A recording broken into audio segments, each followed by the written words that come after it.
tatay, Oo. yung Kasi Ako, isa lang si sisang natatandaan ko dito. Yung unang, yung introductory message ng mensahero na sabi niya, ibinigay lang sa isang tao ang alata. kaalaman tungkol dito sa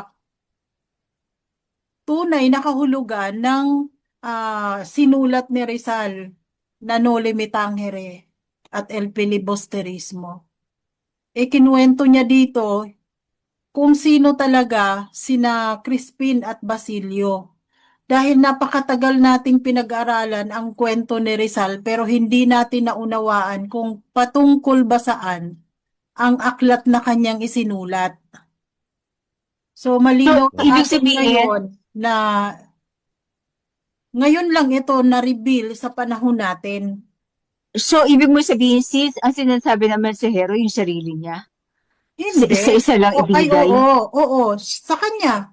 Dahil walang sino Sa man kanya ang lang ibinigay. nagpaliwanag nito sa atin. So, masasabi natin na ang diwa na pumasok kay Rizal at saka diwa na pumasok sa kanya ay maaaring Ay, isa lang, iisa, ano? oo. Walang sino mang makakapagpaliwanag kung ano ang ibig sabihin ng kwento na isinulat ni Rizal, kundi yung author mismo, di ba?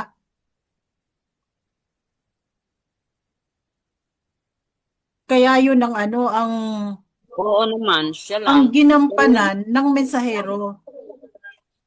Pero doon sa sinabi niya sa bandang huli na ang makaka-interpret dyan ay ang mga Ay isang Hebreo. oo, mga kabataan. Mga kabataan na isang Hebreo. Mm-mm. Kasi ang inaano dito yung identity. Kailangan malaman natin kung ano ba talaga ang totoong identity natin.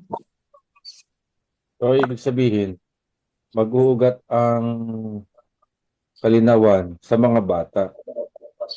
Oo. Sa panahon natin. Yung new generation. Oo, Ibig new sabihin, generation na tayo. kabantaan. Siguro bata pa tayo.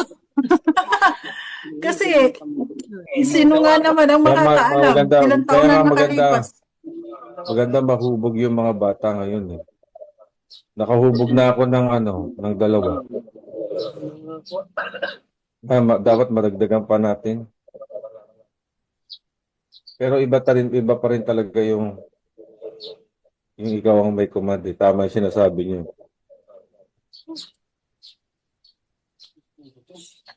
Kasi susunod pag nakikita niya.